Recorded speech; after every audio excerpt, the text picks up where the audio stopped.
Bueno, buenos días a todos y todas. Estamos en comunicación con la provincia del Chaco, con Silvio del Balso. Buenos días, Silvio, ¿cómo estás?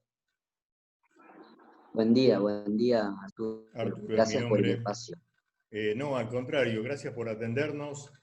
Silvio del Balso es el titular del Comité para la Prevención de la Tortura de la provincia del Chaco y ha tenido y está teniendo un rol importante en relación al brutal ataque policial producido el domingo pasado, en horas de la noche, en el barrio Bandera Argentina, ¿verdad? Cerca de la ciudad de Resistencia.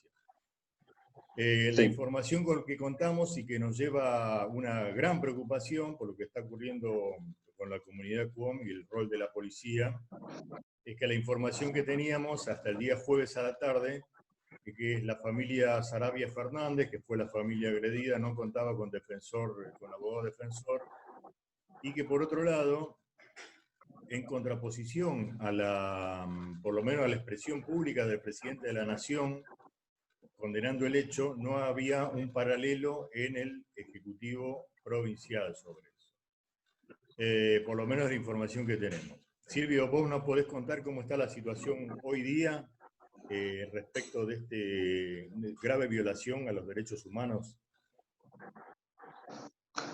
Hola, buen día, sí. Buen día a todos y a todas los que están en este momento escuchando, siendo parte de esta entrevista. Nosotros, desde el Comité de Prevención de la Tortura, estuvimos en un primer momento interviniendo y abordando esta situación en interés del Estado chaqueño de erradicar y justamente prevenir este tipo de prácticas y erradicar este tipo de prácticas de las fuerzas de la Policía del Chaco.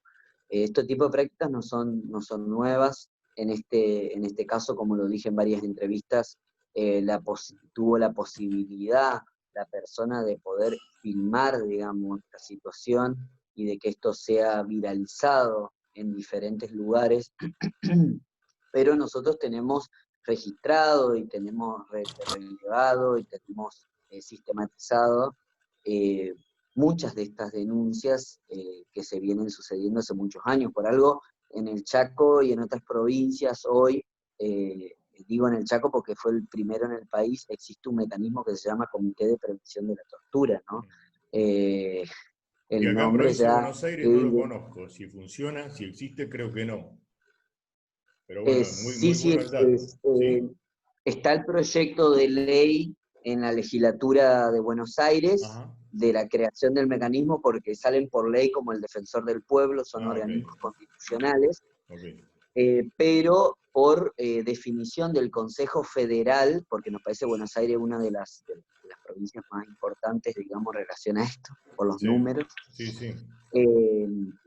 se designó al CPM, que es la Sí, Comisión Comisión Provincial por la Provincial de la Memoria de la Memoria, sí. Plata, sí, al doctor Roberto Cipriano, como ellos como mecanismo provisorio hasta tanto se cree la ley. El Consejo Federal, donde estamos los otros mecanismos, votamos para que ellos se incorporen como mecanismo de Buenos Aires, de la provincia de Buenos Aires. Muy bien. Bueno, nos estaba diciendo cómo está la situación ahora de la familia, si cuenta con abogado y si Sí, desde la... Sí, contame. sí, bueno, nosotros presentamos una denuncia, como te venía diciendo, en relación a esta situación que veníamos observando,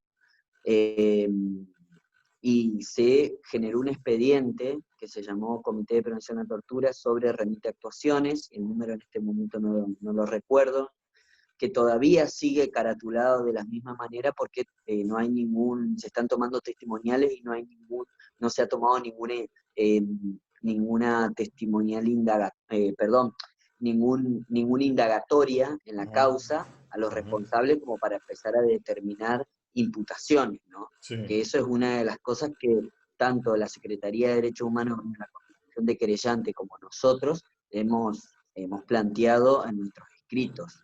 sí. Digamos, que se detenga a los autores hasta tanto se delimite todo. ¿Cómo pasa generalmente con cualquiera? ¿No? Porque Te en pido, general nosotros siempre... Silvio, te pido una precisión sobre eso. Los autores son 5 o 6 policías de la provincia del Chaco, que la 6. información que tenemos es que fueron o suspendidos o apartados o despedidos. Sin embargo, confirmanos esto o no, estas personas no están detenidas ni imputadas, sino que están en su domicilio. ¿Así es la situación? Exacto. Ellos fueron suspendidos y separados del cargo mediante una rápida actuación del órgano de control institucional, que acá su director es el doctor Ricardo Urturi, que rápidamente ya creo que martes o miércoles ya estaban suspendidos, le habían retirado su pistola y estaban en su casa. Pero todavía en la causa penal que lleva la Fiscalía Especial en Derechos Humanos no hay ningún pedido. Sí, ya se hicieron pedidos de informe al hospital, pedidos de informe a la jefatura de policía, pedido de informe a las comisarías de la ciudad de Fontana para que remitan libros de novedades, guardias, etcétera. Se están tomando testimoniales, digamos, a diferentes personas que pudieron ver la cuestión, presenciar, y se están tomando testimoniales también a gente que, vinculada a organizaciones feministas de acá, la multisectorial feminista más Que tuvo un precisamente, rol muy importante, ¿ven? En la denuncia. claro, que estuvo ahí desde el principio y ellos están trabajando en eso. Y la PDH. Una Lo que pregunta, hasta ahora Silvio, recién, sí. defensor particular tienen ahora, que ya lo designaron, no sé si, la verdad que desconozco si ellos presentaron el escrito, pero sí designaron a un defensor de la defensa pública, por sus recursos limitados, para que los represente como querellante particular, porque nosotros vamos en interés del Estado de erradicar la tortura, ¿no? O sea, nuestro interés en nuestra presentación como querellante. Muy bien, una pregunta sobre esto, Silvio. La familia Saravia Fernández tuvo una actitud, desde mi punto de vista, increíble en esa situación de violencia extrema, donde le entran a la casa. Pongo en contexto esto porque quizá hay gente que no está al tanto bien de la información. El domingo a la noche una patota, defino yo, de 5 o 6 policías entran a las patadas, a las piñas, contra una familia que la mayoría eran menores o pibes muy chicos. Y le emprenden a golpe de puño terrible, pero la familia filma todo esto. Ese video nosotros lo conocemos a través de la publicación de Página 12, acá por lo menos en la zona nuestra. Y te comento algo también interesante desde el punto de vista comunicacional. Ese video nosotros lo subimos a un canal de YouTube que tenemos, que se llama El Ojo de Nada es para Siempre. Al día siguiente la empresa YouTube lo retira, argumentando que no está de acuerdo a no sé qué estándar o canon o algo así, no es muy específico, o sea que tiene su importancia. Y todo esto deriva en lo que estamos hablando ahora con Silvio del Balso. Vos me decís que ahora la familia tiene abogado, pero los policías vistos y filmados siguen estando en su domicilio. ¿A vos te parece que, quizá a título personal te lo pregunto esto, ante la evidencia, no solamente fílmica, sino el estado de salud en que quedaron varios de los integrantes de la familia, ¿no correspondería que ya estén detenidos los policías acusados? Mire, dos cosas. Nosotros, como Comité de Prevención de la Tortura, tenemos un criterio, obviamente, que es el criterio que establecen los estándares internacionales, que es, en principio, la libertad, digamos, de cualquier persona. O sea, ante cualquier proceso penal, garantizar que ese proceso se desarrolle con la persona en libertad y no, y excepcionalmente tenga que ser privada de su libertad durante el proceso, porque, bueno, obviamente que uno es inocente hasta que se demuestre lo contrario, ¿no? Pero sabemos que hay casos excepcionales, y ahí quiero decir dos cosas. Primero, que en general, cuando esto ocurre con un delito menor de hurto o cualquier delito de este estilo, lo primero que se tiende no es a garantizarle la libertad durante el proceso a la persona, sino justamente a privarla de su libertad hasta tanto se dé todo el proceso, y generalmente le dictan prisión preventiva, que eso es algo que charlamos mucho con los fiscales del Chaco.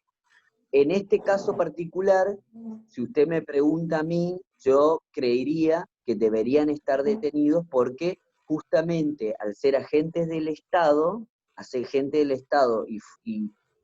y fuerzas de la Policía del Chaco, podríamos decir que tendrían más posibilidad que un civil, que una persona cualquiera, de poder entorpecer la causa, de poder poner y generar los conflictos necesarios para que se entorpecer el desarrollo del proceso penal. Nosotros consideramos que ellos deben estar detenidos por ser agentes de la policía, y que obviamente se les tiene que dictar prisión preventiva. Muy bien, otra pregunta. La familia Saravia Fernández, que fue atacada violentamente, de lo que estamos hablando ahora, ¿en este momento cuenta con una custodia para su protección? Porque pienso yo, si en este momento los acusados están en libertad, bien pueden ejercer presiones sobre esa familia para que no abunde en la denuncia, ¿verdad? Es una posibilidad. La pregunta es si tienen protección. ¿La familia tiene protección policial o de otra fuerza de seguridad? Sería mejor otra fuerza, ¿no? Sí, se estaba escuchando, claro, es lo que más o menos había referido o había planteado la posibilidad la ministra de Justicia de la Nación, de ver la posibilidad de que esto sea seguido o investigado por otra fuerza de seguridad. Y eso está ahí, Lo que todavía no se ha resuelto. Nosotros consideramos que cuando hay agentes involucrados, los que establecen estándares internacionales, la investigación que se haga en el terreno, digamos, debería ser específicamente por otra. Lo planteamos en el caso de desaparición de personas, digamos, de desaparición forzada de personas. Cuando hay fuerzas involucradas se pide que intervengan otro tipo de fuerzas. Nosotros consideramos que eso sería lo correcto para darle más transparencia al proceso también, ¿no? Y a la investigación. Creo que eso lo tendrá que determinar justamente la justicia, pero ya se ha conversado con esto. Y sé que también estaban pensando en pasarlo a que se haga cargo la justicia federal de la situación. En eso vendría ya a participar la Gendarmería seguramente. Pero no, eso es lo que se habla, pero no hay nada concreto. Las cosas que hasta ahora se están investigando. Bueno, Sergio, te hago la última pregunta, que creo que la había anunciado al principio y que se nos quedó ahí medio en la nebulosa.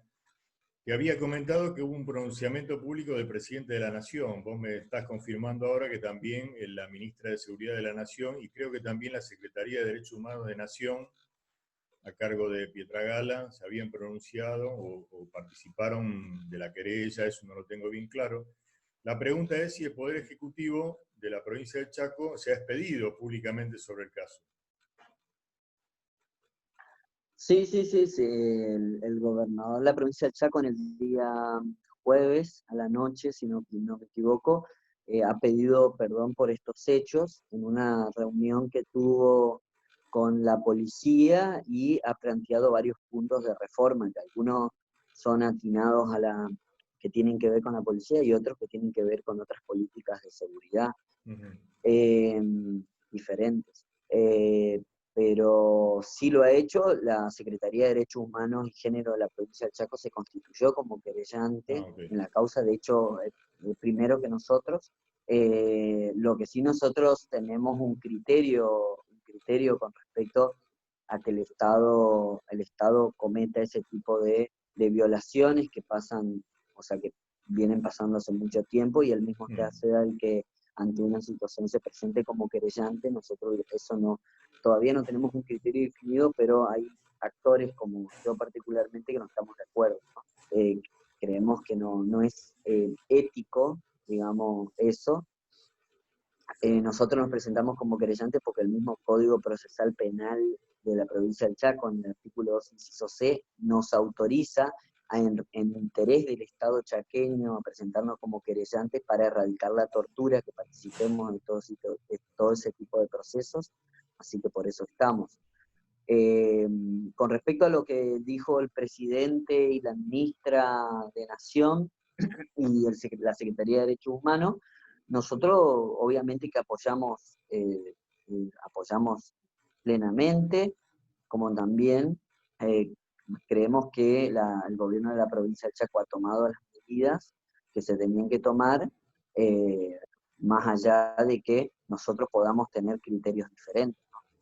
Sí, yo por último quería, hay una cierta, por lo menos por mi parte, ¿no? Una valoración política positiva que por lo menos el presidente de la Nación, Secretaría de Derechos Humanos, lo que vos ahora confirmás del gobernador Capitanich, se han pronunciado, indica un quiebre con el gobierno anterior que ante una situación así quizás, porque lo había demostrado en varias oportunidades, no hace ningún cuestionamiento, ni mucho menos, y un poco más le da una medalla a las fuerzas que actúan de esta manera. Así que en ese sentido lo veo como un paso adelante, pero indica una alerta muy grande, ¿no? Desde mi punto de vista, porque esto te pido una opinión personal, Silvio. Yo hacía como un paralelo entre el asesinato de George Floyd en Estados Unidos por parte de la policía, que también fue filmado. La policía de Estados Unidos no reaccionó de ninguna manera ante la filmación, o sea, se sentían completamente impunes. Y daba la impresión, en el video que filmó la familia Cuom, también atacada violentamente, que la policía hizo caso omiso al celular que lo estaban filmando como si no le importara nada. Eso a mí me da la impresión como que las policías, tan lejanas en distancia y en poder económico, no sé, que hay entre el Chaco y Estados Unidos, imagínate, pero que tienen una matriz de impunidad que quizás confirmaría esto que estamos diciendo, que son filmados cometiendo un delito terrible y no tienen ninguna actitud de parar con el delito o de evitar la prueba. Sí, obviamente que este gobierno nacional y consecuencia las provincias que lo acompañan, tienen una mirada diferente con respecto al gobierno anterior frente al hecho, digamos. Alberto Fernández ya lo hemos visto sacar en esa foto con el muchachito con la gorra, digamos, que Sí. lo que representa socialmente para la estigmatización, la criminalización de los jóvenes por parte de sectores sociales que hacen y habilitan y legitiman justamente estas prácticas que nosotros queremos erradicar. Entonces obviamente que hay un cierto quiebre y diferencia de lo que fue Chocobar a esa foto en el momento que asume Alberto. Y con respecto justamente a esto, nosotros ya veníamos avisorando una situación acá en el Chaco, que necesitábamos rediscutir con el Poder Ejecutivo Provincial, porque en el momento que comenzó el aislamiento social obligatorio empezamos a recibir una catarata de denuncias que nos hicieron y llegar a analizar y a presentar justamente ante el Superior Tribunal de Justicia un habeas corpus, que ese habeas corpus fue rechazado. El Superior Tribunal de Justicia nos dijo que teníamos razón, pero no nos daba lugar, pero a la vez también le recomendó al Ministerio de Justicia controlar los controles del aislamiento social preventivo obligatorio, que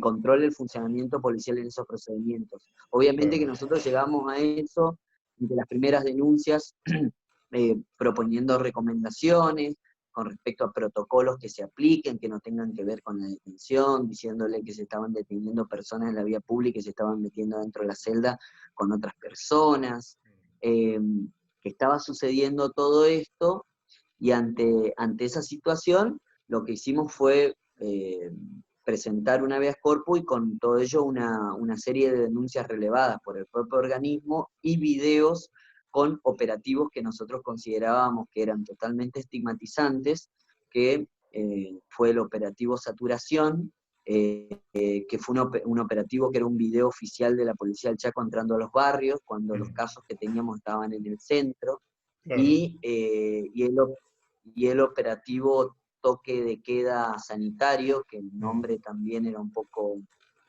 confuso porque te recordaba otras épocas de la Argentina, claro. y de hecho posteriormente se cambió. Y bueno, todo esto nos llevó a una Mm. presentación de un habeas corpus y a discutir con la ministra de Seguridad esta situación. Bueno, Sergio, te agradecemos, perdón, Silvio. Estuvimos hablando con Silvio del Balso, de la provincia del Chaco, a cargo del Comité para la Prevención de la Tortura, acá para el Ojo de Nada es para Siempre. Muy interesante, aparte de lo que nos comentaste sobre el aviso que estaba dando, entre comillas, la policía de cómo estaba actuando y la intervención de ustedes. Así que te agradecemos mucho, vamos a estar molestándote quizás a ver cómo sigue este caso, que nos parece de fundamental importancia para que el Estado Nacional marque un punto de inflexión, que no, esto es inadmisible y los culpables deben ser, los acusados deben ser juzgados y condenados, sobre todo porque son policías, ¿verdad? Así que muchas gracias, Silvio. No, gracias a ustedes.